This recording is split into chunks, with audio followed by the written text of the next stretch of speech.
You just froze for a quick second. Oh, here. sorry. Yeah, put on by Directed IRA. It's called the Alternative Asset Summit. We're doing all kind of plugs here, but all about how you can apply your IRA funds into alternative investments.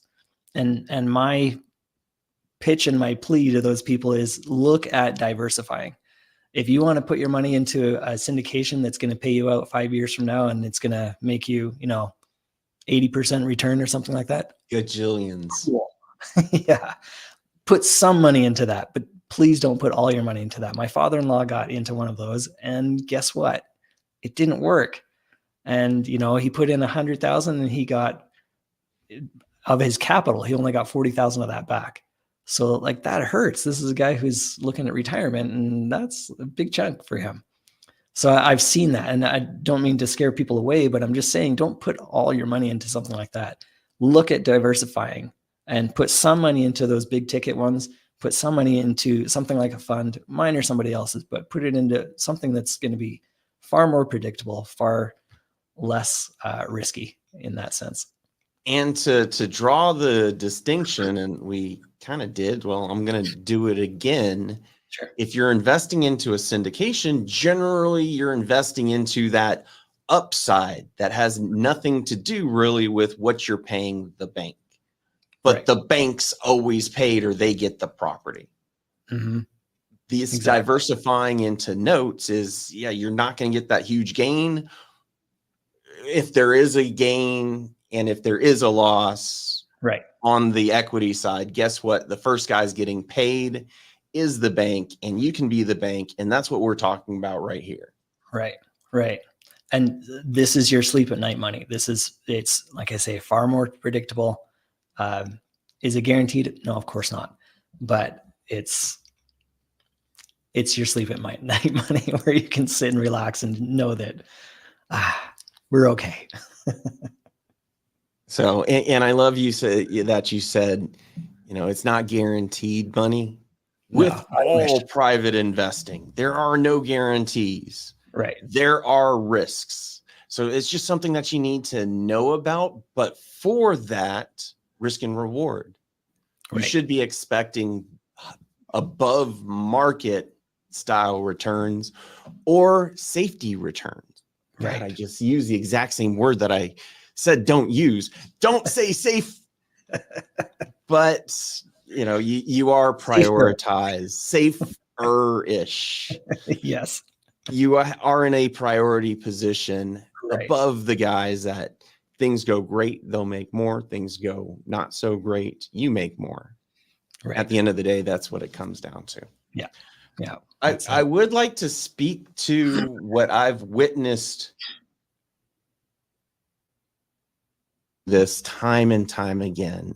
And I've been working with hard money lenders, debt buyers, fund managers for a couple of decades now. And during the Great Recession, that was like a boom time of people doing funds, hard money loans at 15%, just ridiculous amounts. Sure.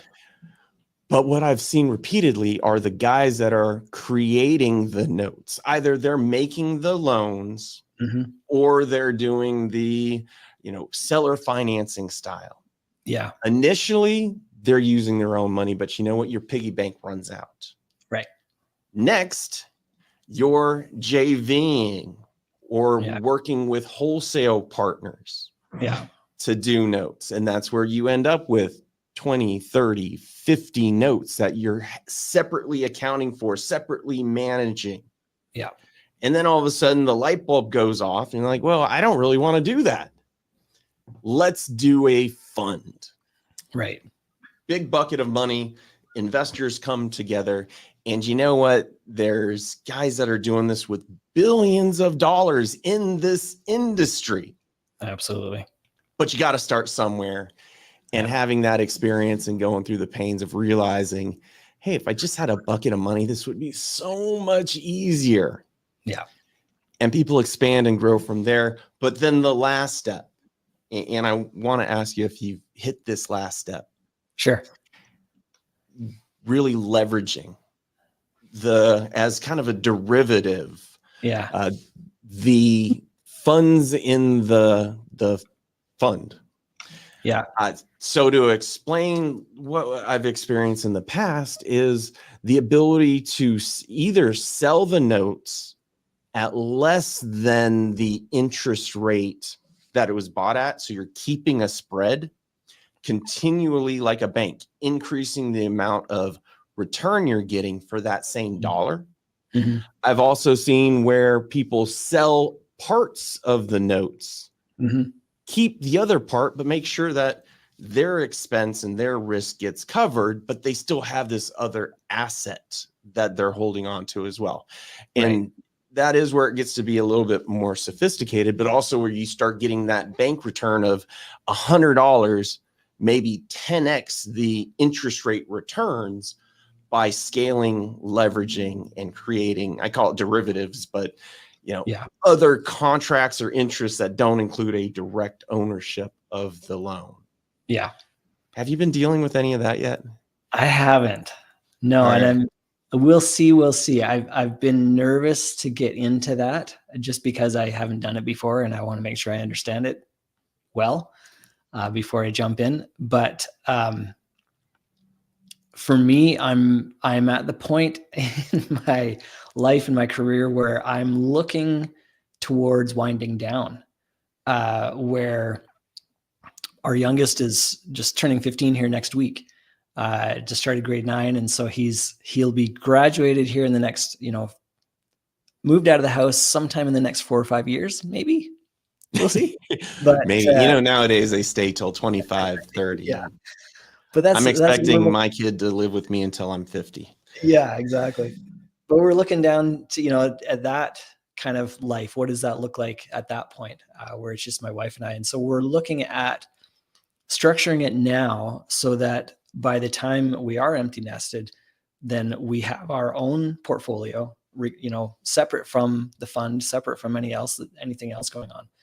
That is just, it's enough to support us, and we can go and do whatever the heck we want. We'll travel and see the kids. We'll travel and see the world. We'll stay at home and knit socks. I mean, who knows? But we can do whatever we want, whenever we want, because we've got our own fund set up we're self-funded.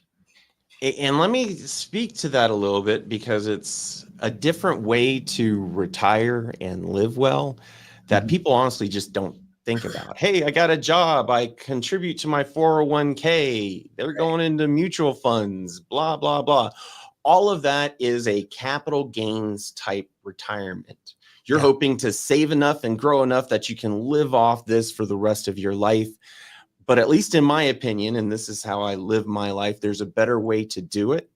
Yeah. And that's building your cash flow through multiple streams of income. I do it a lot with creating businesses, growing businesses. But you know what? The exact same thing applies with acquiring a portfolio of debt and notes that are constantly paying out passively. Yeah. And every one of them is a new stream of income. So there's like the secret sauce of everybody can retire off this, even if you're not sitting on millions and millions and millions of dollars. Right. But having that cash flow. Yeah, exactly. And so that's what we're working towards. And it took some real kind of soul searching to go, okay, so how much do we want to grow this and for what purpose? And when we started thinking about, well, what's the purpose? We started really recognizing that we're not interested in just growing for the sake of growing. For us, there's that end goal. And for us, that end goal is once the kids are gone, we want to be totally, financially independent, where we've got that portfolio, money coming in every month without really having to do very much for it. A few hours a week, that's fine. I can deal with that. And then we can go, I can do that from a cruise, and manage the portfolio while we're sitting on the beach somewhere. Let me go ahead and completely disagree with you. Okay. Because I love what I do. I never want to retire. But rather than just like relying on these streams of income, I want to love what I do every day. And that's the reason why I do these, is to share and share alike with everybody that's watching. You Yeah. can do it too, whether you want to retire and live the good life on that cruise or just continue to grow, because you know what, there is no number of retirement. There is a day that it's not fun anymore, and then I quit. Right. And it gives you the ability to quit whenever you feel like it. And whether that's till you're 85 years old, great. You know what? I spent 3 years on the golf course in quasi-retirement, and I got to tell you, it was boring. Yeah. And I'm very much aware of the boring factor. And so that's, again, that it's going to be an individual thing. Make sure that you've thought that through. And what are you going to do with your time? That's a big deal. I love it. Well, Nathan, my name brother from another country, Yeah. thank you so much for joining today, teaching a little bit about debt buying, debt investing. And we talked about getting started, growing to that next level. And really important for everybody to know, we're talking about the biggest banks of America makes billions doing the exact same things that we're talking about. Yep. So be smart, take control of your own destiny, and start investing in debt. Awesome. Thank you. Thank you, everybody. Really appreciate you joining today. See you soon.